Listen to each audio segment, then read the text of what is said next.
Hi, everyone. Welcome to All About the Joy. Welcome, Alma, Mario. I'm sorry, I'm giggling. And Rick. How you guys doing tonight? Good to see you. So I sent you guys the thing I wanted to talk about. I really want to talk about art and get your ideas on art, but we're doing the jump off because of the Kendrick Lamar halftime show at the Super Bowl. I know there's been a lot of analysis over it, so I don't know if we need to dive deep back into all that, but there's a lot of symbolism, a lot of haters out there, a lot of people who didn't get it. Wanted to get your initial feelings on it first. And maybe I'd start with Maurio, then we'll go to Rick and then to Alma. Well, they not like us. So that's my first Boom. And thank you for joining the show. We appreciate you. Hope to see you next week. Have a good week. Go ahead. No, it to me, I got it. I enjoyed it. I know the word, I know the songs, so it was easy for me.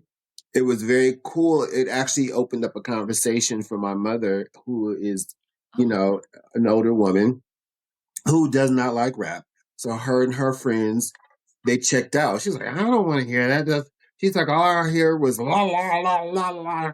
She's like, I didn't understand anything.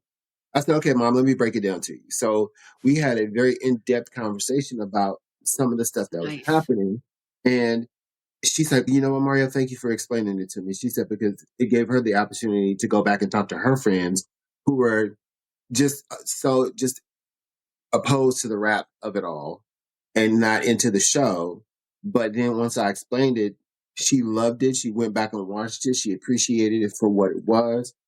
And she took the time to really listen, and she got it. And it opened up her eyes to a lot of subtext that was in the show. And I thought it was an amazing show without saying too much. Rick, your thoughts? Yeah, I turned on Tubi when I figured it was going to be on. And it was funny because all of a sudden I got a text from Melanie. It's on now. I didn't ask her to. But we love Melanie. Shout out to Melanie. And I watched it, and was I 100% focused? I ain't gonna lie, because I was like, I wasn't, But I definitely didn't think it was boring at all. It was entertaining. All the different dancing and everything. I don't really know the songs that much, like little bits and pieces here. Like that kind of sounds familiar. Like far. Like that part. I remember I heard that before. That's from Luther. Yeah. Luther song. Yeah. But yeah, it was entertaining. But because I wasn't fully paying attention to it, I didn't realize we were supposed to get educated too. That there was Yeah. But Samuel Jackson, I was like, okay, that's what made me think, okay, this is not just a performance, because he's saying something. So that's what made me think, okay, you're not just, yay, nice job. No, they're saying something. So yeah, it was, but it was entertaining too. It was fun. It wasn't boring. I've seen some that were like, oh, but this one was entertaining. It was good. Okay. Go ahead, girl. I know it's bubbling inside. Go ahead. I enjoyed every aspect of it. I enjoyed the art of it, the music, the symbolism, going and rewatching and catching the stuff that I didn't catch the first time. The first run around, just seeing all of the sensationalist part of it, but then going back and actually catching all of the little nuances. And it was awesome. It was really he's a genius. Honestly, he really is, just in the ways that he layered it. If you want it just surface, you could just have the surface. But if you want to go deeper, there's a lot of layers to it. So it was awesome. That's why he's a Pulitzer Prize winner. Oh, yeah. He won a Pulitzer. Yeah, for sure. I think that's where I got upset with so many people. I lashed out a little bit. I think this is the first time I have seen on a public stage white people not being centered. And what I mean by that, because I know that's a really weird concept to understand, it's like they were not the focus at all. And I think that's what disturbed people. I can't explain enough how many times in my life, in all of our lives, I'm sure, we have walked into a room. I can talk about when I was dancing, performing, but let me go to even college, walking into a biology class of 300 people my freshman year, and there is not one other person of color, and always being that person that walks into a place where you are the odd person out. And it was interesting how, I'm just speaking for me. I mean, I was kidding with a friend of mine the other day. I'm like, I'm speaking for all Black people, but I'm just speaking for me. Oh, Lord. It was interesting how my entire life I have had to acquiesce to the circumstance I was in and have to find my way in it, appreciate it, or keep my mouth shut, or try to understand it, or research it later. You do all these things as a person of color, trying to understand the circumstance you're in.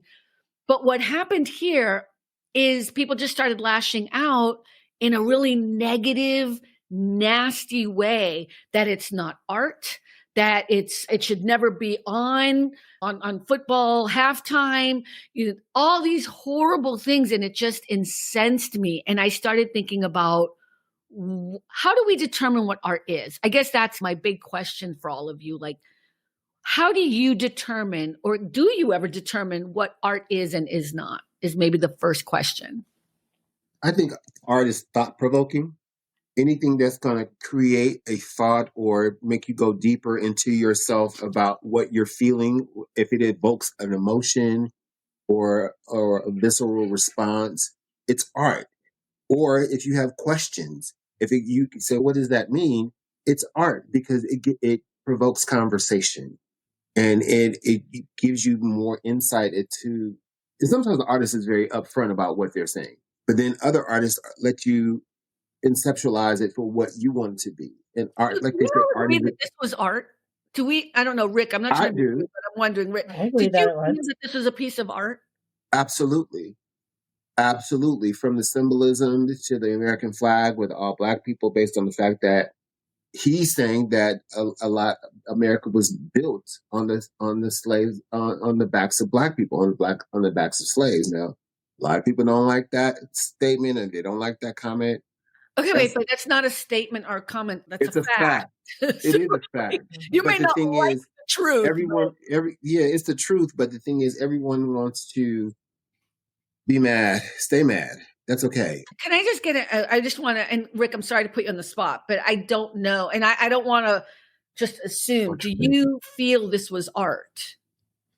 Yeah. To me, music is art. Dancing is art. Even if it doesn't speak to you specifically. Well, doesn't matter. But to me, art is, if you could look at whatever it is and have multiple interpretations, that's probably art. Okay. Well, I just didn't want to assume that he felt the same way. Okay. I'm sorry. That's a lot of work. That's a lot of work. A lot of people, a lot of organization, choreography. Yeah. To put that together, and even the camera work, everything. So that's all. I think even like what Alma was saying was just, I don't want to put words in Alma's mouth or whatever, but I feel like there's this part of him, you can watch just the surface part. And people were saying like, I don't understand. You know what? Google is free. And if you don't understand rap, it's because you're not used to the rhythm of that sound.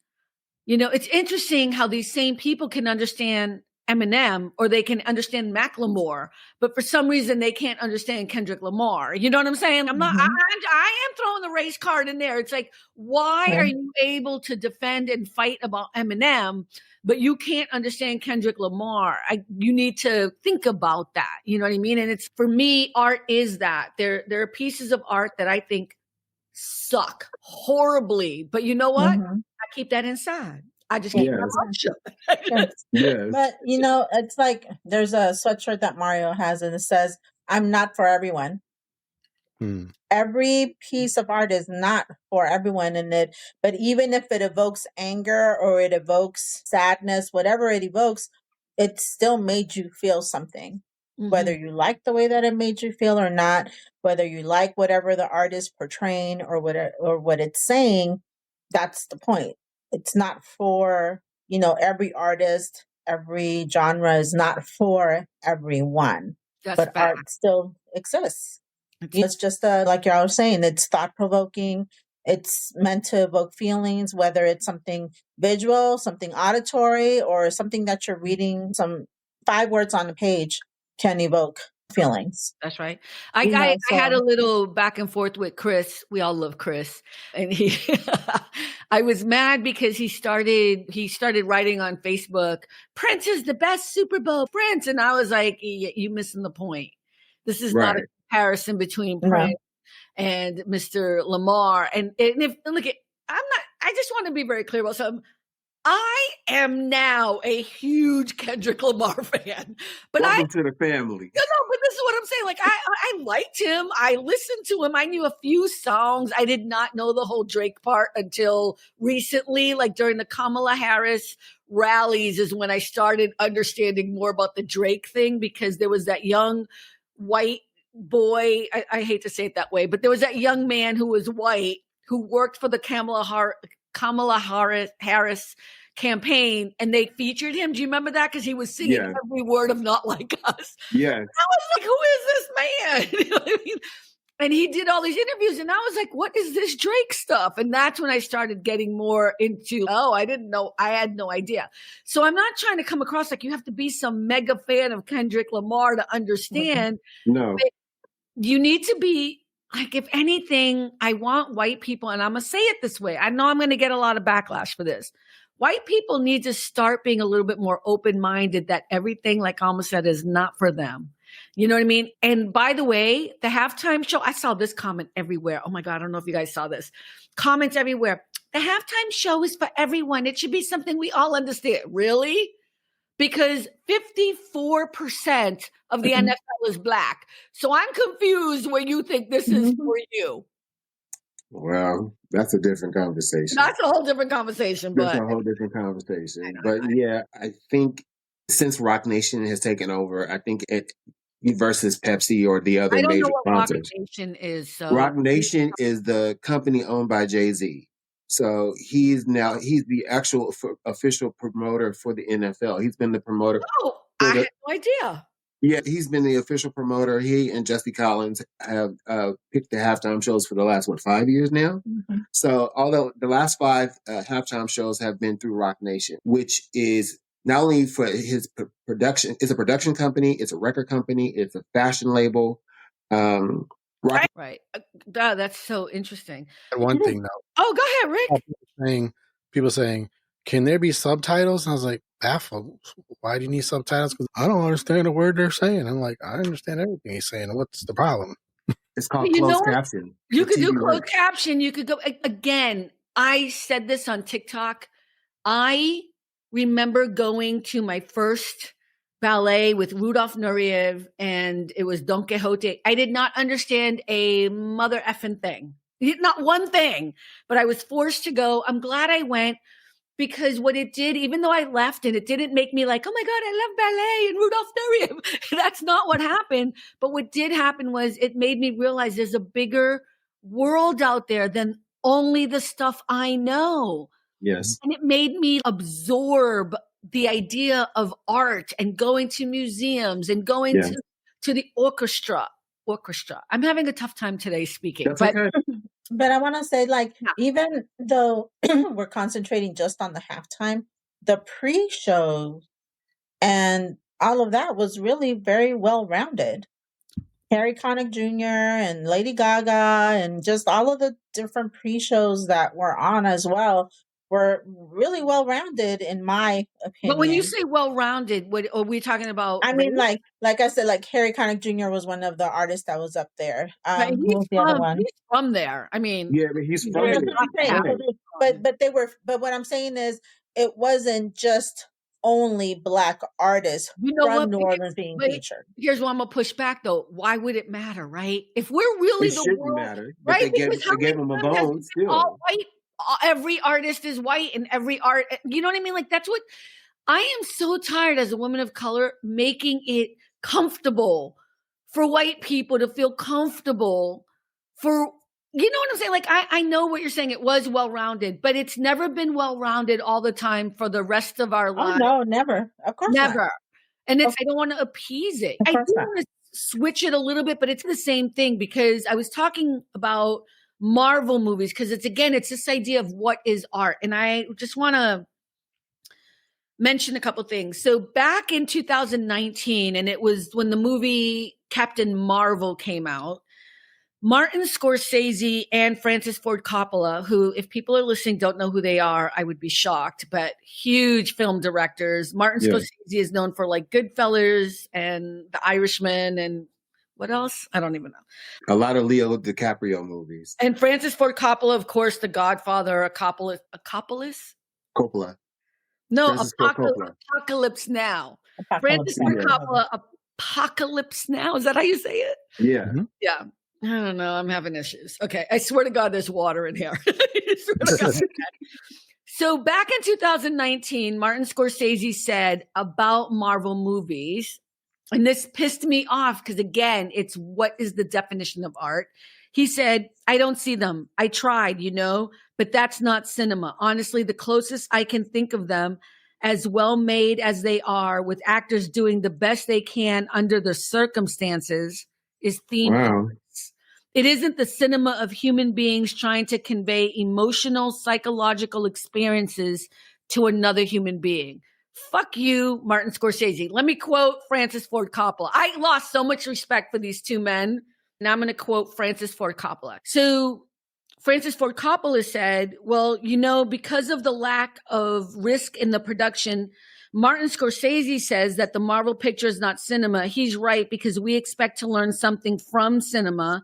We expect to gain some enlightenment, some knowledge, some inspirations.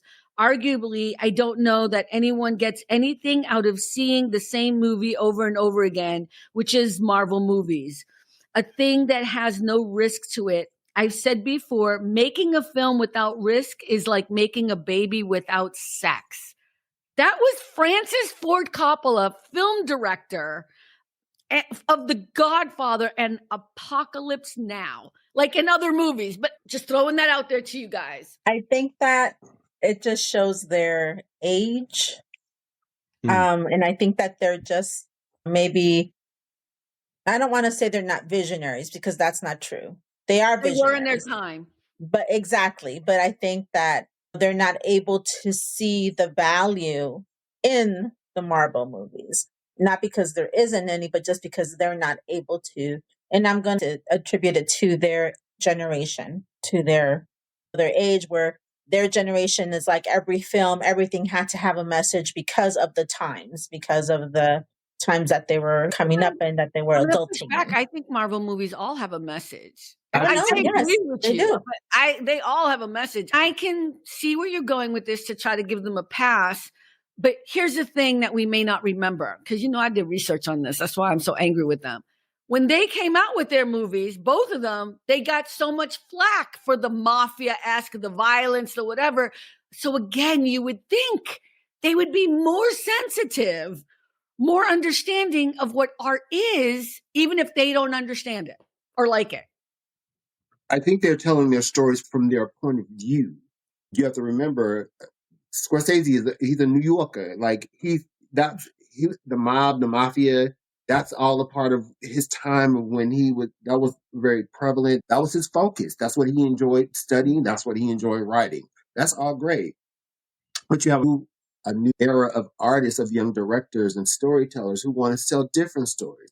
I think comic books are still stories. Marvel it's still storytelling. Oh, I agree. Mm-hmm. So the thing is, I respectfully have several seats and do you over there and take your time and produce what it is that you love, and your audience will come to you. But everyone has a space out here for what they love. And you can't tell me that even the storytelling of the battles even with Black Panther and the subtext that was going on through all of that film, that was artistry, not just visually, but historically. Incredible. It was thought provoking. You asked questions, and it took you back to history. It was all great. So yeah, everything has a story. Marvel definitely has a place in art, completely, not just visually, storytelling. I got an issue Rick is with itching. Go ahead. Francis Ford Coppola, right? That was the second one. He said something like, you didn't learn nothing. I'm like, listen, when I watched Deadpool and Wolverine, I didn't learn nothing neither, but I laughed my butt off the whole time. Right. Entertained, I enjoyed it. I would watch it again. I don't have to learn something. That's your opinion. Yeah. And you can't tell me that I shouldn't like something because you don't like it. That's ridiculous. It's the whole thing I said a long time ago when somebody said, God don't like this kind of music. No, you don't like that kind of music. You don't speak for God. Right. Right. That's it. I think it's interesting because I think Marvel movies, I've said this a million times, I have not felt the feeling I felt when I watched Endgame. I hadn't felt that in a theater when you're with people, that camaraderie, that like that part where Robert Downey Jr.'s character just I am Iron Man, like in it, and because of the movies from before the first movie, when he ends it, because you have followed the trajectory of it. Yeah. And it breaks your heart because he's gonna die, and he dies. And spoiler alert for those who haven't watched it. Oh, yeah, right. I literally just saw somebody today that they did like a reaction video, and this girl had never watched it. Oh, and God. She was like, he was telling the story, like she cried several times, but then right before Iron Man dies, she started yelling, "Wait, he ain't gonna die, is he?" Right. He dies. He dies. Sorry, spoiler alert. I look at this point, if you haven't seen it, I can't help you. It's an old movie now. But that's my point is like, again, it's this weird, I don't know if it's elitism, because I don't know if it's that, but I don't know how you don't learn from your own experience. And that's what angers me about these two men. They had such a hard time when they started their careers doing the movies that they loved that were so violent, so painful. You know what I mean? That people were like, "Oh my God, no!" And people were dismissing it or whatever. And then, it's kind of that thing too. Like I didn't get mad at Chris. I love Chris. He wants to be on the show again, and Chris Gales, I'm talking about. Yeah. I think he's an amazing person, and I love him and everything. But it's the same thing. Everybody elevates Prince now because he's dead, but we forget that people didn't like Prince. People talked about Prince. They were like, he's gay, he's androgynous, he's too female, he's so weird. Like people did not, I don't care how much you thought he was a genius. It's weird how we revise our thought process when someone passes away. You know what I mean? Well, some of us. No, you know what? I apologize. You're some of us. Absolutely right. You're absolutely right. Because I was in love with that man. I don't know what it was. I've been rocking with him since 1978, right? 79. So he's the only man that was like 5'4". I think he was 5'4". Yeah. And he attracted both men and women. And we don't understand why. I don't understand why I was so attracted to that beautiful man. I remember my pastor saying, because again, he's a pastor, so he's done a lot of funerals. He goes, "It never ceases to amaze me how all of a sudden, no matter how down dirty dog you are, everybody when they die is a good person." Yeah. Well, I mean, let me just say this though, just to back that up though. Prince was a genius from day one. And for his fan base that knew that, even some of us who are clouded by our love. But his music, I think the thing I remember about Prince's music so much was that I remember dancing in the clubs, and I was underage, but I was in the clubs dancing on stages, and that music was funky, grinding, awesome, great. And I remember I was like, "Oh, I'm doing something so bad." You know what I mean? Like, not compared to the other people who are out there doing drugs. I was just dancing. You know what I mean? But that's what I remember of my Prince life back in the day, I remember dancing to Erotic City when I didn't know what I was dancing to. Come on now. Me neither. And then so my mother was like, "Do you know what he's saying?" And my whole creamy thighs and everything. Oh, yeah. My creamy thighs. No, I was grown. I was singing along to Cream. I knew what I was singing then. Wow. Yeah, I didn't know what I was, but I enjoyed it. I knew what I was saying. No, I knew what I was thinking when I was saying Cream. This little Latina girl did not know what she was singing. She just knew it sounded good. That's it. Good. Well, it's just like now with churches having the nerve to sing Like a Prayer from Madonna. I'm like, do you Oh no! Do you even know know? what you're singing? Come on now. What are you That's grown right. people? They ain't kids. Like, really? I don't know how they're justifying that, but they've ran with it. Let's Right? use the Googler, please. Googler. I like that. Is She's that what quoting we're my calling mother it? because that's what my mother says. The The Googler. Googler. I'm gonna use that. I love that. Oh my I'm god. gonna use the Googler. Googler. There's a funny video with Um, an Italian lady. They're trying to teach her to say, "Hey, Google," and she's like, "Okay, try it. Google, Google." Hey, Google. Google. the thing is, you have to say the hey first, right? Right. Mm-hmm. Mm-hmm. So funny. Yeah. Can you think of an example where art? Well, and this might be too much. I don't know. This is a goofy question, but I was just wondering, if you can think of a time when art turns into a political message or a purpose. Of course, I think the Kendrick Lamar thing is a great example of how it's a social message. But I was wondering, I couldn't think of other pieces of art that do that, but there must be so many of them. I mean, Martin Luther King's speech became that, right? Right. That beautiful "I have a dream" speech, but I couldn't remember other You know, one that comes to the front. Rhythm Nation, Janet Jackson. Yes. Go ahead. I'm Yes. sorry. Just on a political side, I'm thinking about Obama's campaign when they created the posters, the tricolor posters that said hope. Mhm. Those are beautiful pieces of art, right? Yes. And so, but it was also a political statement. Those three colors, that red, white, and blue. I still see it vividly in my head. I'm looking at the visual posters. You saw him everywhere. He had hope, and that was the main one, right? Yeah, But that was the main one. That was the main one. Yeah. yeah, that's one that definitely comes to my brain right away. And what's the other man with the Latino man? He has the star. He's everywhere. Che Guevara. Yeah, Che Guevara. Yes, of course. Oh, that's great. Of course, you're right.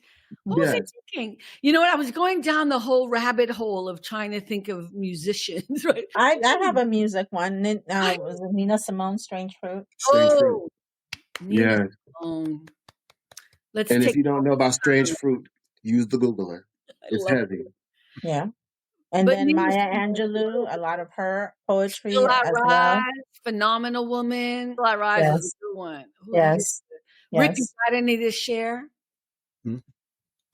I know from the religious point of view, it would probably be more religious-y as opposed to politically. The only thing I can think of is not a nice one. I don't want to say it. Say it. What are you gonna say? The redhead woman comedian didn't she do like a Kathy? Kathy Griffin, right? She cut off the head of something and said it was somebody. Yeah. Well, that's when art goes wrong. I mean, okay, so that's interesting because for some people, they thought that was justified and made sense. That's a great point. A lot of us, again, just speaking for myself, but I thought that was a little crass for me and inappropriate. And so even though I respect her viewpoint and I thought it was wrong for her to lose, she lost her CNN. She'd lost a lot of work. Everything. She lost everything. Because she was doing like the CNN New Year's Eve thing. That's when I remember her most, with Anderson Cooper or something. But because she had a reality show also. Oh, she did? Yeah, it was called The D-List. Yeah, it was on ETV. What's The D-List? That was the name of her show because she called herself a D-list artist, entertainer. Oh my God, that's hilarious. So she called it. It was funny. It was really funny. Great. She had her mom on there too. It was funny. Yeah. It really she was. Lost, right? She lost all of that. But then she also suffered cancer at the same time and lost her voice, and her voice is not the same. But that she's goes doing into okay now, though, right? She's better now, yes. But that goes into comedy. Some comedians are artists. Oh, absolutely. Think about it. We're talking about Kathy Griffin she's a comedian, but she's also using art that went too far for some people. But then if you look at Eddie Murphy, who is a genius, he's his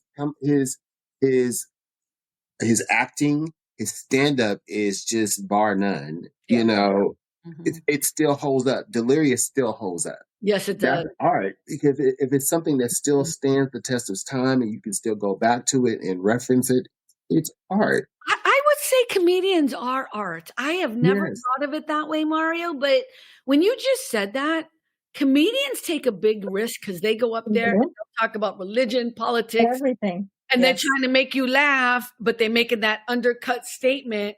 Yes. I would I never thought about it that way, but I would absolutely say that's art. I agree with Yes. you. Wow, It's an art form Mhm, because everybody can't do it. Everyone can't paint. Everyone can't sing. mhm. So it's definitely an art form. Absolutely.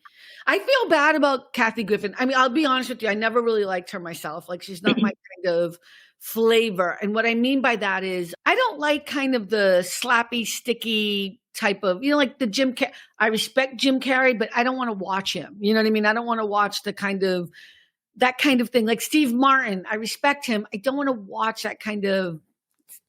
Does that make sense? Like, whatever. Well, back in the day, Comics are Doses. so You different. can take it in doses. Yeah, like I was trying to think, oh, there's this new guy. I forget his name. He's so good. He's a young black man. Oh my God, I don't know what his name, but he's so good. But I like is he people. Aaron Pierre? What? Is he Aaron Pierre? No, I don't think so. What? I'm just messing with you. Now Why you you gotta messing use with the that Googler. beautiful man? We Use the love him. Googler. That's the actor, the Googler. Google. Okay, I can find out who this guy is because I follow him now on YouTube. I'm talking about, like, I like Chris Rock. Chris Rock to me is hysterically funny. You know Yeah. what I mean? I'm trying to think of, if you listen to old school Richard Pryor, funny as all Yes. hell. You know, like George Yeah. Carlin, I could, and I know people get upset when I say this about George Carlin. Some of the stuff he says, I think he's wrong. I just think Yeah. he's wrong, but people, no matter again, I'm going to get backlash for so many things on this episode, but I'm not a big That's okay. George Carlin fan. I don't think he's right all the time. But it's thought provoking, and that's the whole point. Yes. Sensationalist, it's thought provoking. And then you touched on the religion thing. To me, for the religion part of it, some preachers are artists. The way that they're able to deliver the word, the way that they're able to make you think about God's word, Is and there make one I would you know? be insightful. It can be anyone. You could go to any church. I really am very universal as to who I listen to. If they have a good word to preach and I'm learning from them and they're making me want to go to my Bible and read it, that to me is someone who, I love that because I'm always Is it seeking the to learn. oratory skills? Is it Yes. the The oratory? rise and the fall. It's Yes, the ability to and bring. then and all of that also is the music, the worship part for me. The music, that is a very big component for me. I can go somewhere and they have great worship. That takes me to a place where I feel like I'm closer to heaven. I'll say it that way. So even in the lyrics, in the of the music, and it You know doesn't what? have to be necessarily gospel, but No, just I Christian. appreciate you saying this because it's so funny because I was like, oh, but here's what I'll say. I know that whenever I listen to Jesus Loves Me, when Whitney Houston's singing it or Sissy Houston or whatever, I am like, or if I'm listening to anything from Sister Act 2, I'm sorry, I'm being very ghetto, but I'm like, but you, I'm sorry. For the people who are not religious, I think this is fair. But I think you're right because you're listening to music that moves you. Yes. Yes. And it takes you somewhere and it makes you, and I have always said this, I am jealous of people, especially the women who go to church on Sunday and they all dressed up and they, and the belief and the love and the commitment. And I think you're right. There's an art to that. There is an art. Yes. Yeah. But I'm also of the belief that church isn't just the four walls. So you don't have to be in a church to practice the kindness and to practice the love that God tells us to practice with everyone. It's just in you, how you wish to express yourself and your love and your faith with others. But like I said, there's definitely an art form in that, in practicing. Okay, I'm going to throw this out at you and Rick. Mario, you too, but that eighth one, because I think I already know what you're going to say.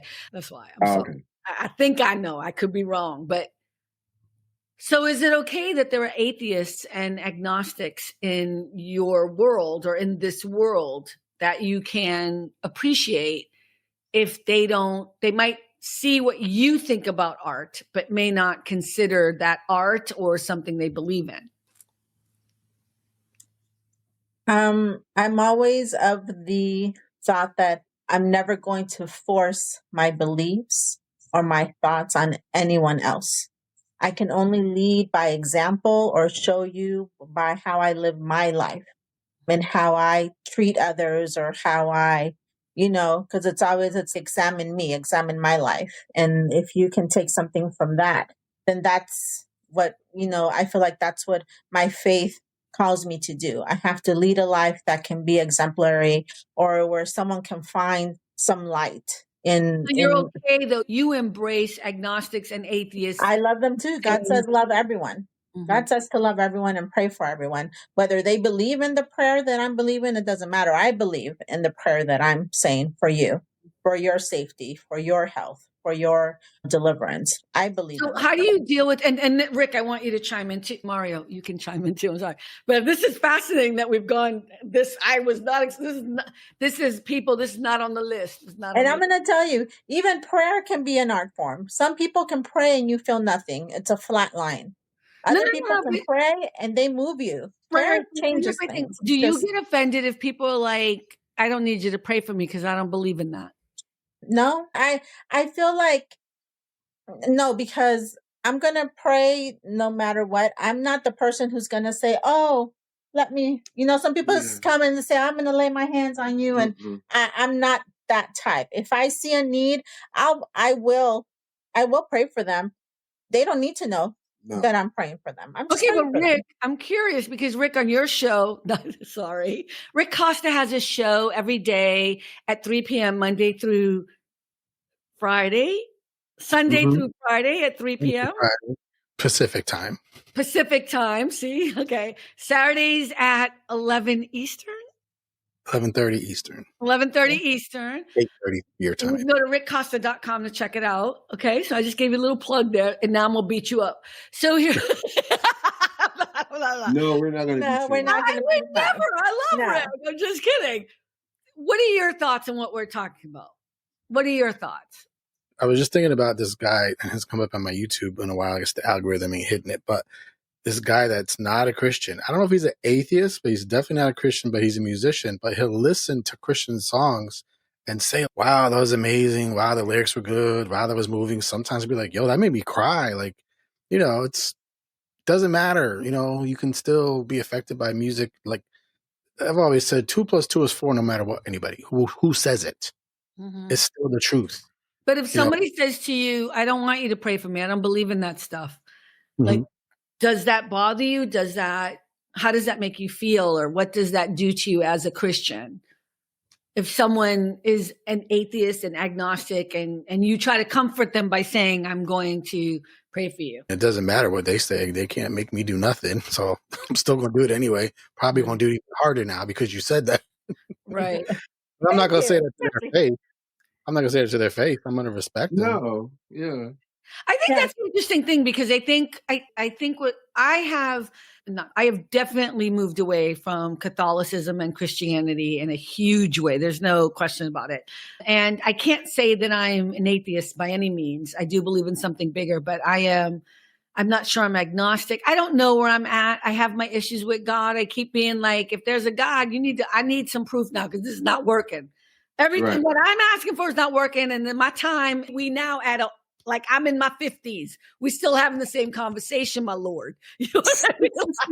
So you need to move some mountains here. But I'm just kidding. But I'm not. In a way, I feel like I've really moved away from the thought process of a God, I do love gospel music. I do love music that moves me. And so it doesn't almost matter.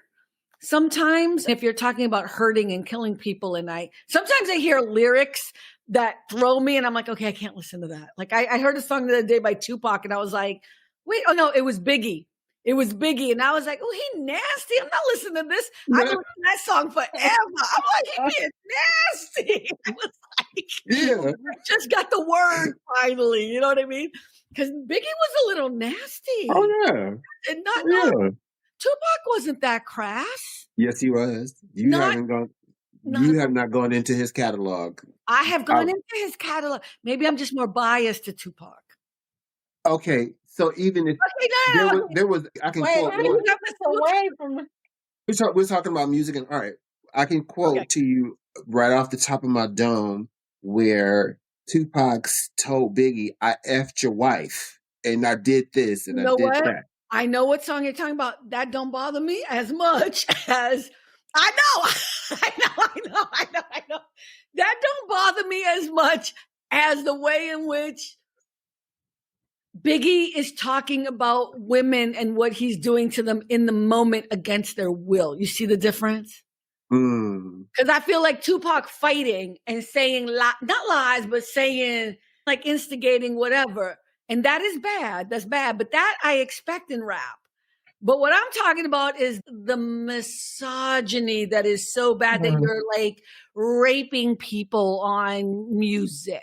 You know what I'm saying? That's where I'm like, ooh, I cannot. And I was like, and I'll tell you off what the song is. And I'm like, oh, I can't. I had to delete Biggie off I'm like, I did not know.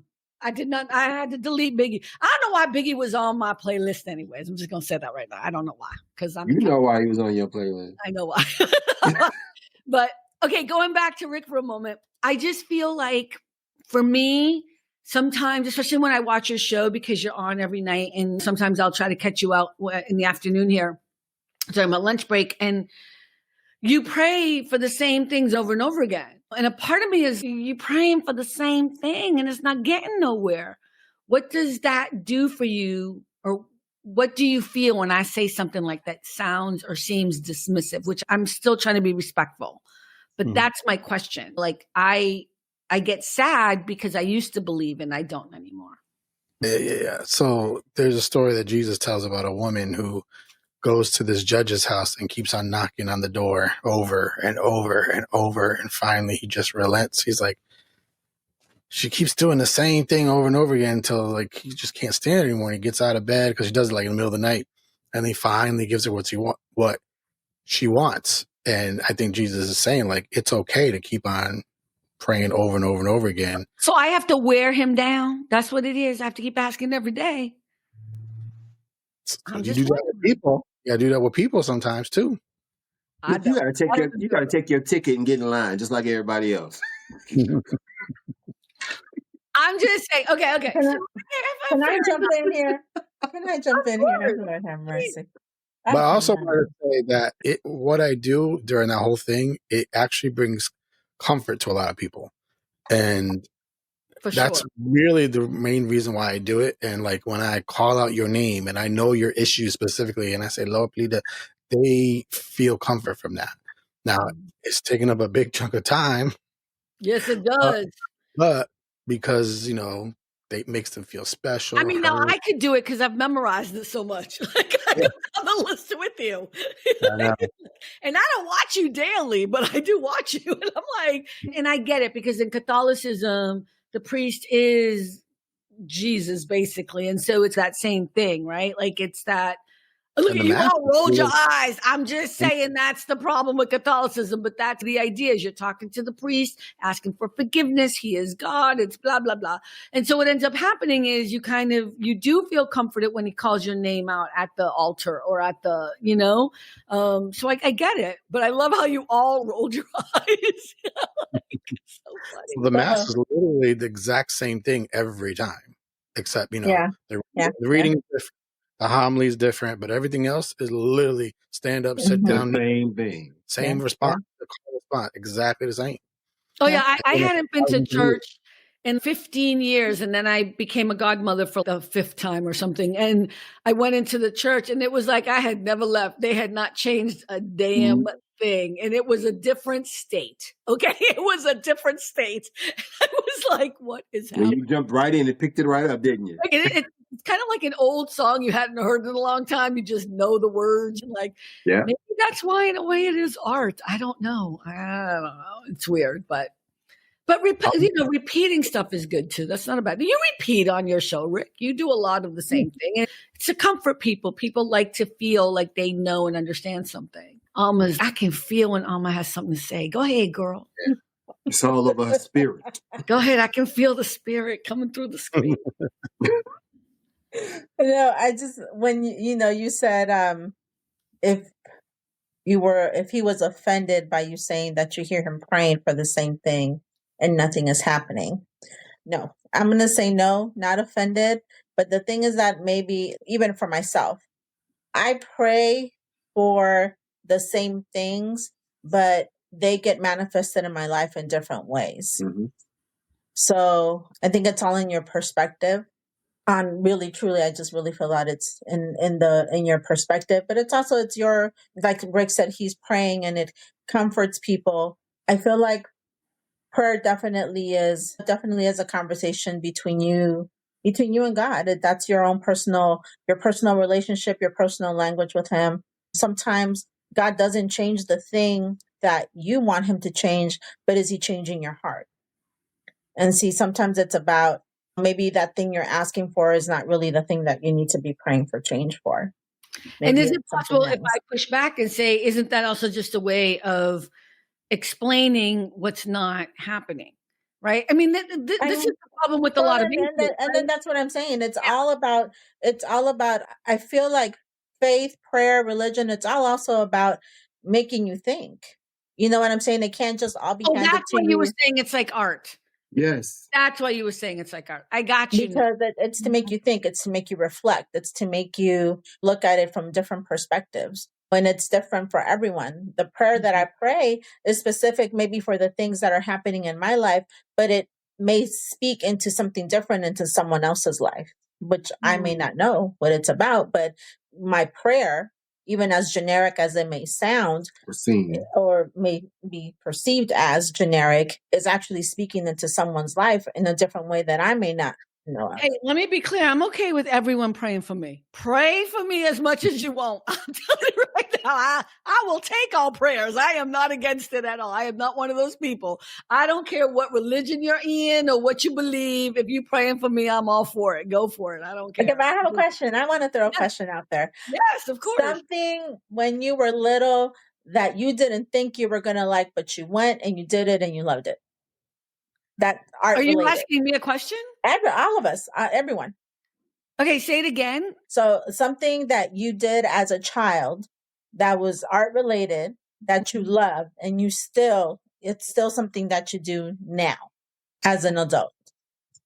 I thought I would hate going to see Bizet's Carmen is the opera. And now, I mean, I love opera, and I now say it's not true, but I always say that I was named after the opera Carmen. Like that's You stole mine. Oh, really? It's opera for me. I went to see an elementary school. It was a school field trip. LA Opera has this great program where elementary school teachers go to a class and then they give their kids a free trip to the opera and they get to go see the dress rehearsal. So my first opera was with Plácido Domingo. And I completely fell in love. And I've loved it ever since. And I introduced Marissa to it, and she loves it. She did a whole thing. She was doing through it. Yes. So so that was mine. I didn't steal yours. We just share the same. That's kind of cool. Yeah. Oh my God. Yeah. Oh, that's kind of so cool. Yeah. I love that. We'll have to go on a date. Yes, just me and you though. Let's leave the boys at home. No, we'll leave them. Leave me. I'm fine with it. That's a nap opportunity for him. He naps. Oh, really? Okay. Let's do it. I would love to do it. Okay, Rick, I'm sorry. What about you? Naps are life. Naps are life. I'm telling you. Naps are life. We thought we were going to talk about, being in the orchestra or something. Go ahead. I thought you were going to say something about the opera, but go ahead. Like it's like art related? Because I don't know. Yeah, I mean anything that you can think of. Hard. It's okay. She threw one out there that took a little time to think about. Okay, anything related, whatever works for you. I remember when as a kid, my dad used to love to go to the beach all the time. So not art related, and I never really did learn how to swim. I could doggy paddle, but at first I never thought I would even like that. But then I started, oh no, this is fun. Go in the water, splash each other, and try to swim and try not to die. Try not to die. Do you still not know how to swim now? Doggy paddle, that's it. And I could float. And I'm like, okay, if I'm ever really okay, then you're okay. Okay, here's another question, totally off tangent. Would you go on a cruise on a boat? I have on my honeymoon. Oh, really? See, I would think it'd be hard to go on a boat or a cruise if you didn't know how to swim. I don't know why that I would did matter. it. Yeah, I did You it. don't know how to swim either? I do now. I can survive now. Yeah, but back then, no. Not on my first cruise. It was horrible. Really? Oh, that's so Mhm. funny. Oh, but to answer Elma's question, my childhood experience was that I got to be in my first play at 5 years old, Oh, and so actor.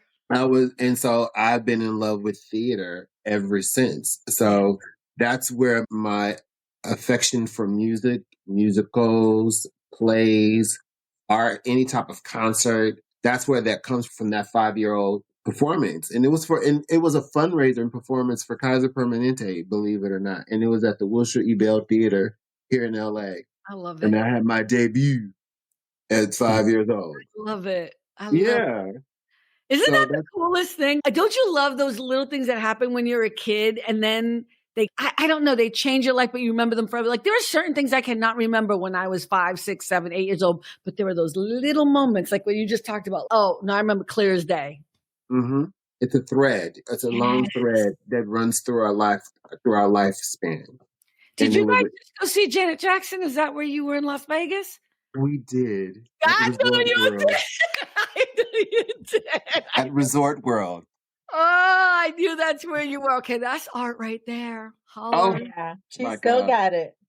She still got it. She was dropping it low, bringing it up slow, popping it, dropping it. Yeah. Flames were flying. They were. It was nice. It was an incredible. She changed costumes, what, 5 or 6 times? 6 times. Yes. Oh, yeah. It was great.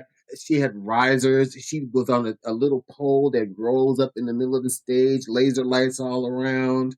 She gave a show. Like, yeah, it was good. She gave a show. 2 hours and 6 minutes. Really? Yeah, just her. Nobody else. It's a great show.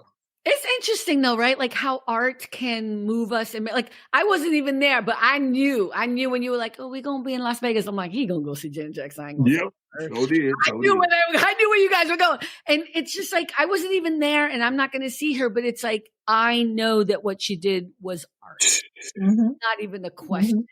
She I'll send you a few clips. She'll be like, "Oh my god." Yeah. It was great. I wonder if there's a little part of her that says, Michael's not here, so let me try to continue. She honors him on her show. She honors him, yeah. She sings Scream. Does she does Scream with him still? Does she with him in the background? Oh, yeah.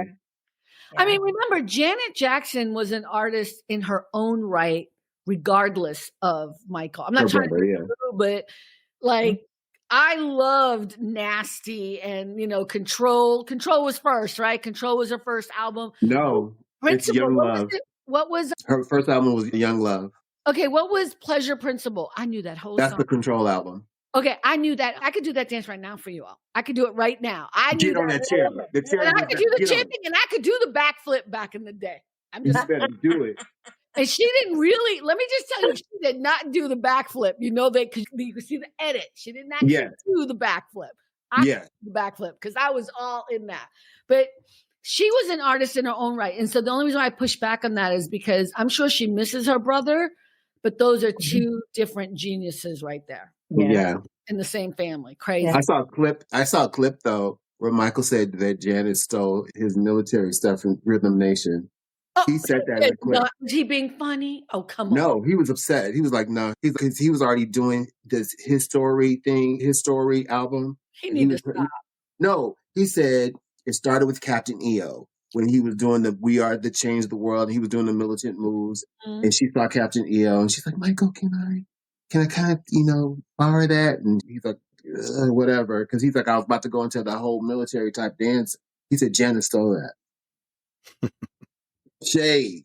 You know what? I'm just saying, I don't know if I believe him, and he's not here. May he rest in peace, but no, he needs to leave her alone. Yeah. But that's sibling love. Do it better anyways, because that was Rhythm Nation is a great album. Yeah.